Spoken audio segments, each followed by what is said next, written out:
Hello everyone. मैं मिथुन सिंह स्वागत करता हूं आप सभी का। आशा करता हूं आप सभी बहुत अच्छे होंगे। झारखंड सहायक आचार्य 2024 के लिए देखिए जो खोट्ठा का सिलेबस है, यानी कि खोट्ठा में पेपर 2 का जो आपका सिलेबस है उसके लिए जो है हम लोग वीडियो बना रहे हैं। और इसमें देखो आपको स्टोरी भी मिलेगा, एमसीक्यू भी मिलेगा, दोनों चीजें आपको जो है साथ साथ में ही मिलेगी। बूढ़ा बूढ़ी और सात पीठा की क्या कहानी, आपको यहाँ से बूढ़ा और बूढ़ी दिख रहा होगा और यहाँ से आपको सात पीठा भी दिख रहा होगा। देखिए मैं आपको जो है लोक कथा के जो संग्रह करता है उनके बारे में भी बताऊंगा। क्वेश्चन वहीं से बनेगा, याद रखना। क्वेश्चन बहुत बार बन चुका है और जो क्वेश्चन पहले सीजीएल में पूछा जा चुका है जो कि रद्द हुआ था, इसके अलावा उत्पाद सिपाही में, एसआई में, उन्हीं प्रश्नों को मैंने लिया है ताकि आपको आइडिया लग सके जीएसएससी किस तरह के प्रश्न खोट्ठा के पेपर में बनाता है। तो चलिए आगे बढ़ते हैं। उससे पहले आप लोगों से रिक्वेस्ट रहेगा, अगर आप पहली बार चैनल पे हैं चैनल को सब्सक्राइब कर लीजिए और बेल आइकन को प्रेस कर लीजिए। और देखिए डिस्क्रिप्शन बॉक्स में आपको ना कुछ लिंक मिलेगा। किसका लिंक मिलेगा? दिसंबर महीने के करंट अफेयर्स का, वो जाकर देख लीजिए। दूसरा मिलेगा आपको एक पेपर 3 के लिए जो कि 1 to 5 और 6 to 8 के लिए इक्वली इंपॉर्टेंट जीके है, उसे जाकर जरूर देख लीजिएगा। चलिए अब मैं आपको जो है टाइम वेस्ट आपका नहीं करूंगा और यहां से देख लो, ये बूढ़ा बूढ़ी और सात पीठा की कहानी है। ठीक है, चलिए अब दादा दादी को जो है विदा करते हैं और आगे बढ़ते हैं। देखिए इस कहानी के जो संग्रह करता है, एक्चुअली संग्रह करता है इसलिए क्योंकि ये लोक कथा है और इस पे किसी का कॉपीराइट है नहीं, लेकिन इसे कलम के द्वारा कलमबद्ध किया गया है दिनेश कुमार दिनमणि जी के द्वारा। इनका जन्म 13 सितंबर 1969 को हुआ है, बाराडी बोकारो। बीबी से आप याद रखोगे, ट्रिक से याद हो जाएगा आपका। ठीक है, बाराडी बोकारो। आगे देखिए उपनाम जो है इनका दीनमणि है। इनका जो नाम है कहीं कहीं दिनेश कुमार महतो दिखेगा, कंफ्यूजन में मत रहना, यही वो है। मैंने इसलिए इनकी फोटो भी लगा दी है। फेसबुक पे गया और इनकी फोटो में वहां से जो है डाउनलोड करके ये स्लाइड पे लगा दिया हूं। पता देखिए अब इनके जो पिताजी हैं वो है महेश्वर महतो, जो कि शिक्षक रह चुके हैं, रिटायर हो चुके हैं। और इनके जो दादाजी थे एसके झा के मित्र थे। ठीक है, चलिए आगे बढ़ते हैं। शिक्षा की बात करो तो इन्होंने एमए खोट्ठा से 1995 में खोट्ठा से जो है इन्होंने एमए करा था और एमए हिंदी 2003 से इन्होंने फिर जो है हिंदी से भी जो है एमए कर लिया है। ठीक है, चलिए आगे बढ़ते हैं। इनके द्वारा जो महत्वपूर्ण कार्य किए गए हैं वो आप देख लो। क्वेश्चन यहां से बनेगा, please please please pen paper पे नोट डाउन करना और आगे बढ़ते हैं। ये कवि भी हैं, चित्रकार भी हैं और गीतकार भी हैं। क्वेश्चन आपसे पूछ लिया जाएगा इनमें से कौन गीतकार, कवि, चित्रकार है? आंसर आपको क्या देना है? दिनेश कुमार दिनमणि या फिर दिनेश कुमार महतो। आरटीसी कॉलेज और मांझी में खोट्ठा और हिंदी के ये अध्यापक है। ये भी एग्जाम उत्पाद सिपाही में पूछा जा चुका है, इसलिए मैंने ये पॉइंट को नोट डाउन किया है। रांची विश्वविद्यालय के जनजातीय एवं क्षेत्रीय भाषा विभाग में अनुबंध पर ये सहायक प्राध्यापक हैं। क्लियर हो गई बातें? चलिए अब इनके कृतियों के बारे में बात करते हैं। धर्म करम इन्होंने कहानी लिखा है। फूल कोबीड़ और कहानी ये भी इन्होंने लिखा है। सुहान भागे रे ये इनका गीत संग्रह है। बूढ़ा बूढ़ी और सात पीठा, यहाँ पे याद पीठा लिखा गया है, सॉरी फॉर दैट। देखो यहाँ पे लोक कथा संकलन आपको दिखेगा। संघ भीतर देखो, ये एक्चुअली ये संघ नहीं, ये खोटा, एक मिनट, ये जो है एक्चुअली यहाँ पे संघ भीतर नहीं होगा, यहाँ पे क्या होगा? खूटा भीतर चिया गोटा, ये कौवा की कहानी, इसके ऊपर भी हम लोग आएंगे। बोने पाइकल साया कोयर, ये जो है गीत है, इसको भी आपको पढ़ लेना है। आगे देखिए, आगे आपको देखिए सम्मान के बारे में बताओ तो इनको खोठा रत्न बोकारो खोठा कमेटी के द्वारा 12 में 2011 में मिल चुका है। श्रीनिवास पानुरी प्रबुद्ध सम्मान भी इनको मिल चुका है। खोरन श्री सम्मान भी मिल चुका है, यानी कि 3 सम्मान इनको मिल चुका है, याद रखना है आपको। अन्य नोट्स की बात करें तो देखिए इन्होंने जो है खोठा की एक स्वतंत्र लिपि भी बनाई थी जो कि अस्वीकृत कर दी गई है। और ये एग्जाम में देखिए, ये जो सीजीएल का एग्जाम है वहां पे ये क्वेश्चन पूछा गया था। ठीक है, चलिए अब यहां से देख लीजिए। अब जो है कहानी का माहौल बनाते हैं। कहानी में देखिए क्या है, बूढ़ा बूढ़ी और सात पीठा। आप बोलोगे बूढ़ा बूढ़ी गलत लिखा है, नहीं सही लिखा है। खोठा में बूढ़ा बूढ़ी ऐसे ही लिखते हैं।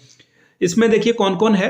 बूढ़ा है जिसका कोई बच्चा नहीं है, निपुतिया मजदूर है, ये निर्वंश है। ये देखिए मैं कुछ बातें जो खोठा में हम बोलचाल की भाषा में बोली जाती है उसी के अकॉर्डिंग यहाँ पे रिएक्ट करने वाला हूं। अब देखिए बूढ़ी जो है, ऑब्वियस सी बात है, पति पत्नी है तो इनका कोई बच्चा है नहीं। और गांव के 7 लोगों की कहानी है, बस 9 ही किरदार से ये कहानी खत्म हो जाती है। संदेश क्या है कि किसी भी रिश्ते में अहम यानी कि घमंड की कोई जगह नहीं होती है। समझौता और भावना को लेकर जो है हम आगे बढ़ सकते हैं किसी भी रिश्ते में। ठीक है, घमंड जहां पे आ गया रिश्ता टूट जाएगा। और हाँ एक और बात है, मैं इसके साथ ऐड कर देता हूं, बार बार आपको झुकना पड़े वैसे रिश्ते में रहने की कोई जरूरत नहीं है। अब देखिए जो शब्दार्थ हैं, कहानी में जो वर्ड आए हैं उसके बारे में बताता हूं। देखिए पीठा चावल से बनने वाला एक आटा, आलू, दाल से बनने वाला ये क्या है, अर्धचंद्राकृत आकार का एक पकवान है जो कि स्थानीय खाद्य पदार्थ भी है। निपुतिया की बात करूं तो जिसका कोई संतान नहीं होता है, निर्वंश जो होता है। और सारा का एक वर्ड आपको दिखेगा, सारा। सारा का मतलब होता है चिता। चिता यानी कि जहां पे आग लगाई जाती है, अंतिम संस्कार किया जाता है। शमशान, शमशान घाट को शमशान कहा जाता है। ठीक है, कंफ्यूजन में रहने की कोई जरूरत नहीं है आपको, ये सारी बातें क्लियर हो गई होगी। अब कहानी पे आते हैं। कहानी में देखिए क्या है, पिक्चर के माध्यम से भी कहानी में समझाऊंगा आपको।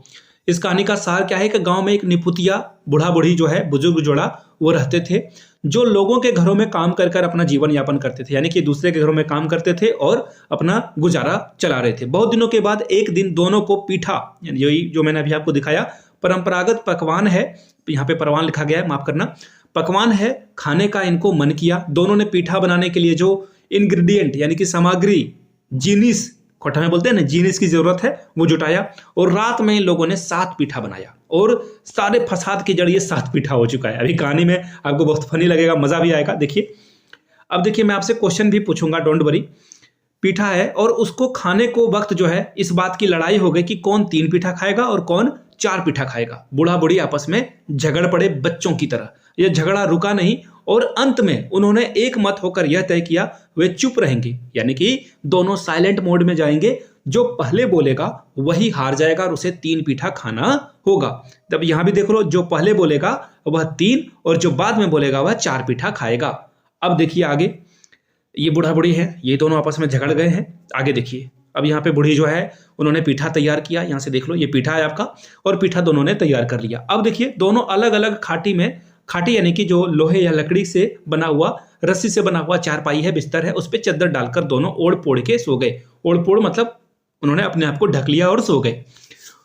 उसे 3 ही खाने को मिलता है, इस कारण से अगले दिन से दोपहर हो गई, लेकिन कोई अपने बिस्तर से, अपने खाटी से उठा ही नहीं। दोनों अपने ही खाटी में, बिस्तर में लगे रहे, जैसे कि आप मोबाइल चलाते रहते हो बिस्तर में पड़कर ठंडे के दिनों में। गांव में यह चर्चा फैल गई और लोगों ने केवाड़ पीटा, केवाड़ यानी कि दरवाजा, डोर पीटा, ठकठकाया, खटखटाया, फिर भी उन दोनों में से किसी ने दरवाजा नहीं खोला। तो गांव वाले ने दरवाजा तोड़ दिया और वहां पाया कि चूल्हा पे पीठा ढका हुआ है, यानी कि पीठा जो ये बना हुआ था वो ढका हुआ है और बूढ़ा बूढ़ी सोए हुए हैं। उन्होंने विपत्ति को आंकते हुए, उनको लगा कि कुछ दिक्कत है। हिलने डुलने पे बूढ़ा बूढ़ी ने कोई, उनको हिलाने डुलाने पे कोई रिस्पॉन्स नहीं आया, कोई प्रतिक्रिया नहीं आई, तो उनको प्रतिक्रिया नहीं पाया तो उन्हें मरा हुआ समझ लिया और चिंता आश्चर्य में, अब सब लोगों को डिस्टरबेंस हो गई। और इनको पता ही आपको कि इन लोगों के पास जो है ये मजदूरी करते थे, तो इनके पास बहुत सारा पैसा नहीं था और कोई इसका रिश्तेदार भी आसपास में नहीं था। तो इसलिए जो है चंदा पानी करके अंतिम संस्कार करने का उपाय लगाया गया यहाँ पे। ठीक है, आगे देखिए, ये दोनों बूढ़ा बूढ़ी बहुत झगड़ा किया इन लोगों ने। उसके बाद आगे देखो, ये दोनों फिर अलग अलग बिस्तर पे सो गए। यहाँ पे एक ही है, बस आप इसे समझ लो पार्टीशन, दोनों अलग अलग करके सो गए। ठीक है, अब लोगों ने गांव का दरवाजे को जो है, इनका घर का जो छोटा सा टूटा फूटा दरवाजा था उसको तोड़कर ये अंदर आए। आगे देखिए, गांव के लोगों ने बूढ़ा बूढ़ी को एक ही खाटी में सुलाकर कफन उड़ाकर जलाने के लिए ले गए। अब इनको जो है कफन से जो है ढक दिया गया और जलाने के लिए ले गए। दोनों को एक ही चिता में रख, लकड़ी वगैरह रखे ही थे कि तब भी बूढ़ा बूढ़ी में से कोई कुछ नहीं बोला। दोनों में से किसी ने एक शब्द नहीं निकाला अपने मुंह से। परंतु जब गांव वालों ने चिता में आग लगा दी तब वे ताप लगने पर समझे कि अब कोई उपाय नहीं है। देख रहे हो, आग लग गया। इसके बावजूद जब उनको लगा कि अब थोड़ी देर में हम लोग जल जाएंगे, इसके तपन से हम लोग बच नहीं पाएंगे, अगर वो चुपचाप रहे तो जलकर मर जाएंगे, तब दोनों एक साथ चिता से उठे और दोनों ने एक साथ बोला, बूढ़ा जो साली तू ही 4 गो खाए हैं, 3 गो हमें खाएब। यानी कि बूढ़ा जो है गाली देते हुए बोला कि जो तुम ही जो है खा लेना 3 गो, तुम ही जो है 4 गो खा लेना, हम 3 गो ही खा के सो जाएंगे। बूढ़ी बोला, जो बूढ़ा तू ही 4 गो खाई, हम ही 3 गो खाइब। यानी कि तुम ही जो है 4 गो खा लेना। और दोनों एक साथ साइमल्टेनियसली बोला। देखिए, ये क्वेश्चन एग्जाम में पूछ सकता है कि पहले दोनों में से किसने मौन व्रत तोड़ा, तो याद रखना दोनों ने एक साथ मौन व्रत तोड़ा। देखिए, यहाँ पे चिता में जो है आग लगाई गई, लेकिन जो है फाइनली वो दोनों उठा। अब देखिए कहानी में ट्विस्ट, इधर बूढ़ा बूढ़ी के अचानक चिता से उड़ जाने से गांव वाले भूत समझकर भाग गए। और भागेंगे क्यों नहीं, क्योंकि इन्होंने कहा कि 4 गो तुम खा जाना, 3 गो हम खाएंगे। और शमशान में 7 ही लोग जो है इनको आग लगाने के लिए गए थे, अंतिम संस्कार करने के लिए गए थे। जब बूढ़ा बूढ़ी को इस बात के लिए लड़ते हुए देखा कि तू ही 4 गो खाइब, हम ही 3 गो खाइब, और उन्होंने सोचा कि ये बूढ़ा बूढ़ी भूत बन चुके हैं और हमें ही खाने की बात कर रहे हैं। उन्हें नहीं पता था कि ये पीठा की बात हो रही है, जिससे वह शमशान घाट से डर कर इधर उधर भाग खड़े हुए। जब सभी लोगों के गांव लौटने के बाद बूढ़ा बूढ़ी भी जो है लड़ते झगड़ते घर लौटे, तो आसपास के लोगों ने उनके झगड़ा की बातों को कान लगाकर सुना, ध्यान से सुना, चुपके से सुना। तो उनको समझ में आया कि ये लड़ाई जो थी पीठा खाने को लेकर थी। ये सभी जो एक दूसरे से भाग रहे थे। अब देखिए, मैंने ये खुट्टा में भी जो है इसका कहानी आप लोगों के लिए तैयार कर दिया है और यहाँ से कुछ बातों को यहाँ पे बताया है। ठीक है, अब देखिए एक एक करके देखते हैं। बूढ़ा बूढ़ी और 7 पीठा लोक कथा के संकलनकर्ता के ला गए। कौन है? दिनेश कुमार दिनमनी या फिर दिनेश कुमार महतो। दोनों ही आंसर करेक्ट होगा भैया, दोनों पे ही आप आंसर करना। 20 का सही जवाब है। आगे बढ़ते हैं और इनके द्वारा एक और जो है लोक कथा लिखी गई है, जो आपको मैं पढ़ाऊंगा, वो भी आपको पढ़ना है। खूटा भीतर चिया गोटा, यानी कि खोटा जो खूटा है उसके अंदर कौवा के द्वारा जो है इमली, तेतर बोलते हो ना आप उसे, वो चला जाता है। उसके बाद जो है कहानी आगे बढ़ती है। आगे देखते हैं। नीचे दियल गौन बात के गलत, देखो यहाँ पे नेगेटिव को आपको छांटना है।